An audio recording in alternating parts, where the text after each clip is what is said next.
बिहार में मुस्लिम वोटर पर किसकी दावेदारी, किसकी ज़्यादा हिस्सेदारी। असदुद्दीन ओवैसी कहते हैं कि देखिए ये बिहार में उल्टी गंगा बह रही है। जो सियासत करने वाले दल हैं वो कहते हैं कि आप मेरे साथ रहिए, हम आपकी रक्षा कर सकते हैं। जबकि होता ये है डेमोक्रेसी में, जमहूरियत में, कि जनता मालिक होती है, जनता तय करती है कि हमको किस तरफ रहना है। लेकिन यहाँ दूसरी तरह की धारा बहाने की कोशिश कर रही है। तो ओवैसी साहब अपनी बिहार की तमाम सभाओं में, खासकर सीमांचल की सभाओं में साफ साफ कह रहे हैं कि किसी को डरने की, घबराने की ज़रूरत नहीं है। कोई किसी को नहीं डरा सकता है।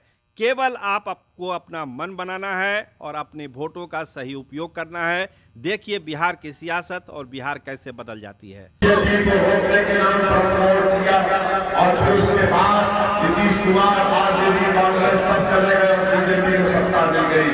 इस विधानसभा से अगर आप बीजेपी की कामयाबी को रोकना चाहते हैं तो मैं आपसे गुजारिश कर रहा हूँ कि हदीस साहब वोट लेकर कामयाब करिए। और यहाँ पर जो आरजेडी के मौजूदा विधायक है जनाब अनिल साहब, इनके तो ऐसे ऐसे कहानियां हम सुनते हैं कि रात के अंधेरे में काम का इनॉग्रेशन करते हैं और कई मरतबा रात के खड्डों में उनकी गाड़ी फंस जाती है तो जेसीबी आ गए ये ठेकेदार है। आप बताइए कि आखिर कब यहाँ पर विकास होगा। मैं आपको बता रहा हूँ कि जब तक आप अपने वोट से अपने नुमाइंदों को कामयाब नहीं करेंगे, आपके मसाइल हल नहीं होंगे।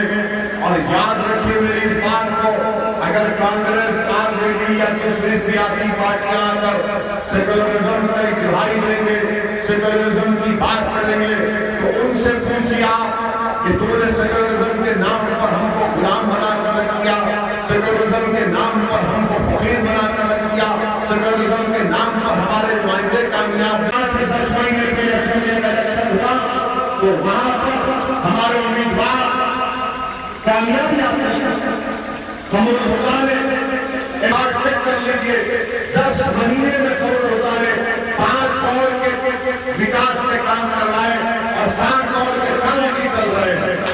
बताइए ये लोग क्या करते हैं? तो हमारा टाइम कोई नहीं जीतेगा, हम जीतेंगे। अरे तुम्हारे दिन अब इंशाअल्लाह ताला मंजूर साई है, हम जीतने वाले हैं।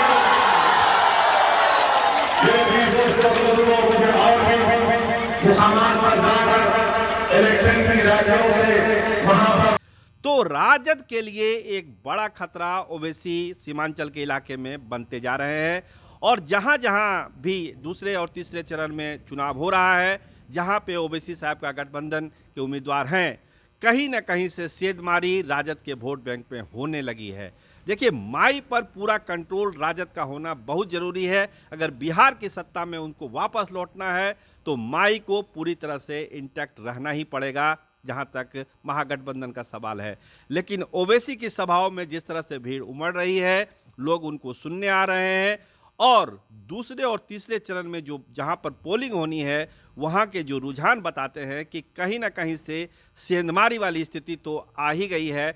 इसके लिए राजद को अब डबल होमवर्क करना पड़ेगा कि ओवैसी साहब जो सेंधमारी कर रहे हैं उस वोट बैंक को हम कैसे रोक सकते हैं, नहीं तो चुनावी संभावनाओं पर असर पड़ सकता है। लेकिन ओवैसी साहब का खेमा इस बात को लेकर पूरा इत्मीनान है कि सीमांचल के इलाके में, खासकर सीमांचल के इलाके में काफ़ी मजबूती से AIMIM के उम्मीदवार चुनावी मैदान में है, रणभूमि में है और उनको मुकम्मल जो है वहाँ पे सफलता मिलने वाली है। उनका दावा है। देखिए दावा तो बड़ा है उनका, लेकिन जो बताया जा रहा है कि सीट इतनी आएगी कि बिहार की सियासत में वो दखल देने की स्थिति में जरूर रहने वाले हैं 2020 के चुनाव में।